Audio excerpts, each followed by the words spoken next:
name is Maren. I spent 5 weeks in England this semester.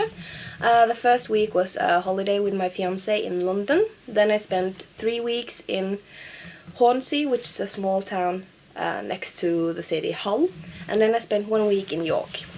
And spending 5 weeks in a different country, of course, is a great experience, but also seeing the different places and kind of like looking into the dialects, the way they speak, the way they behave, the way the community is behaving around you. It was really interesting.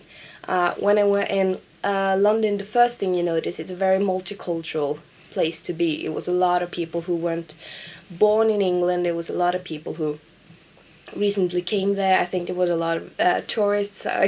You couldn't walk 5 meters outside of your hotel until you saw someone who didn't speak English and possibly spoke Chinese. It was really wonderful to listen to the language when I was there, because it's very sweet, it's very kind English, very easy to understand, and it was not that affected by the different dialects around. I think the impression I got was that people who live in London are very strict, that I am from London and people should know that I'm from London. And it was really wonderful to be there. But when I went to Hornsey, where I spent my practical period, it was it was brilliant, because when I arrived there, I was standing outside the gate to where I was staying, and I was standing there for maybe 5 minutes. And 3 different people came up to me and was like, "Are you lost, honey? Do you need help?" And I was like, "No, I'm fine."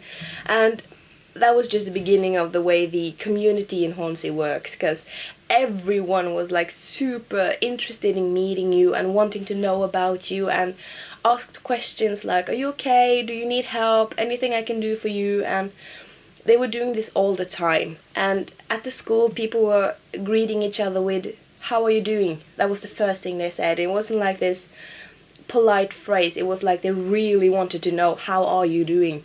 And it clearly showed that people knew each other from before, and the way they interacted with each other, it truly showed that. And that was a big difference from London, because London is a very, very big place and a lot of people and a lot of rush and very much pressure all the time. But whilst in Hornsey, it was the complete opposite. It was an extremely tiny place, and well, the people who were there, they were either born there or their parents were born there and they had moved back or something like that. And this also showed on the dialect, because it was a very broad dialect, and it was at times difficult to understand, but it was also, they adapted really quickly. When they could see that I couldn't understand, they would change the way they spoke. And some of the dialects in Hornsey actually reminded me a bit of Scottish, to be honest. Whilst the dialects in London were very clearly English and very clearly London. And that was really wonderful to see. And it was also really wonderful because every time you went to the store, the cashier would be like, "Do you need a bag, hon? Is that all, love?"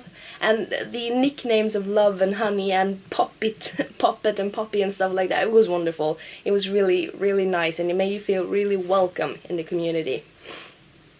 And when you went from Hornsey to York, you could see that the broad dialect was still a thing. It had kind of like moved over, but it wasn't that broad. And the loveliness of the community hadn't moved over, because when you move from a very tiny place like Hornsey to a very big city like York, you can expect that the loveliness and the kindness between people aren't really there.